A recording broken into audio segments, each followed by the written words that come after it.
마음속에 오래도록 남은 그 사람. 괜찮아졌어. 이젠 별일 아니야. 우리는 종종 그렇게 말하지만 마음 한구석에는 아직도 지워지지 않은 상처 하나가 남아 있습니다. 잊었다고 생각한 얼굴이 불현듯 꿈에 나타나거나 누군가의 말투 하나에 갑자기 심장이 조여올 때, 그때 비로소 우리는 깨닫습니다. 아직 용서하지 못했구나.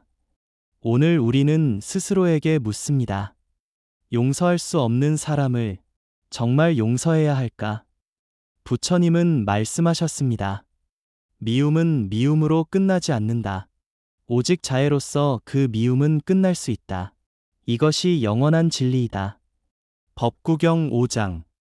이 구절은 부처님의 수많은 가르침 중에서도 용서라는 행위에 대한 핵심 메시지입니다. 이제 그 말씀의 깊이를 함께 들여다보려 합니다. 법문 자애는 무릎 꿇는 용서가 아니라 내가 나를 풀어주는 자비. 불교에서 말하는 용서는 일반적인 사과와 화해의 개념과 다릅니다. 불교에는 사실 용서라는 단어 자체보다 더 자주 쓰이는 말이 있습니다. 바로 자애입니다. 자애란 무엇일까요? 자애란 모든 중생이 괴로움에서 벗어나기를 바라는 이타적인 마음 상태입니다. 자애는 용서를 강요하지 않습니다. 자애는 억지로 참고 꾹 눌러놓는 것도 아닙니다.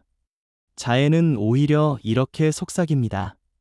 나는 더 이상 너 때문에 괴로움에 머물지 않겠다. 즉, 부처님이 말한 용서는 그 사람을 위해 하는 게 아니라 나 자신의 고통을 끝내기 위해 하는 것입니다. 그렇다면 우리는 정말 누군가를 용서할 수 있을까요? 그들을 이해하지 못해도 용서라는 것이 가능할까요? 이 질문에 대한 힌트를 부처님께서는 구체적인 일화들로 우리에게 남겨주셨습니다. 1화 앙굴리마라, 1000명의 살인을 멈추다. 앙굴리마라는 인도에서 가장 무서운 이름 중 하나였습니다. 그는 젊고 똑똑한 청년이었고 명문 스승의 총애를 받았습니다. 그러나 주변의 시기로 인해 오해를 받았고 스승은 그에게 기이한 명령을 내립니다. 깨달음을 얻고 싶다면 1000명의 손가락을 모아오라. 앙굴리마라는 그것이 진리라 믿었습니다. 그리고 사람들을 죽이며 그 손가락들을 목걸이처럼 걸고 다녔습니다. 사람들은 그를 앙굴리마라, 손가락 목걸이라 부르며 두려워했습니다.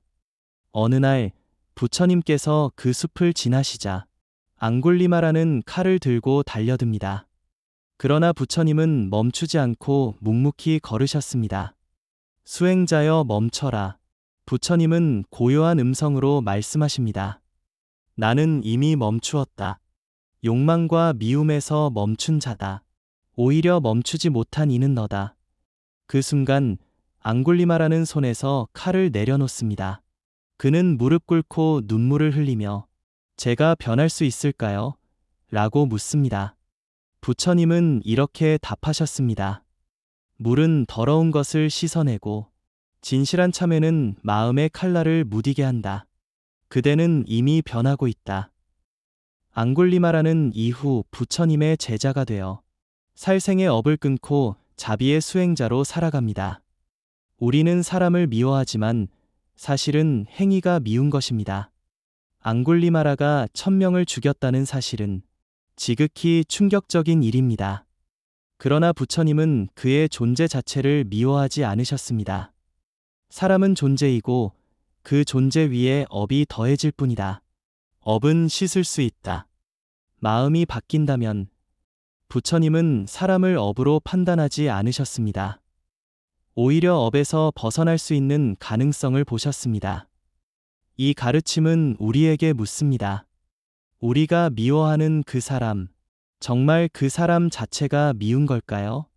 아니면 그가 한 행동, 말, 선택이 미운 걸까요? 그 구별이 시작되었을 때 용서의 첫 단추는 끼워지기 시작합니다. 1화 데바다타, 끝없는 증오와 질투의 길. 부처님의 사촌이자 제자였던 데바다타. 그는 본래 총명했지만 부처님의 명성이 커지자 질투를 품기 시작합니다. 결국 그는 자신이 세종단을 세우겠다며 부녀를 꾀하고 부처님을 암살하려는 시도까지 벌입니다. 큰 바위를 굴려 부처님을 덮치게 하려 하고 취한 코끼리를 내달리게 하여 생명을 위협합니다. 그러나 부처님은 그 모든 공격을 피하시면서도 단 한 번도 그를 저주하지 않으십니다. 그 또한 괴로움에서 벗어나길 바란다. 미움은 또 다른 미움을 부르기에 내가 그것을 이어받지 않겠다. 그 후 데바다타는 병에 걸려 외롭게 죽어갑니다.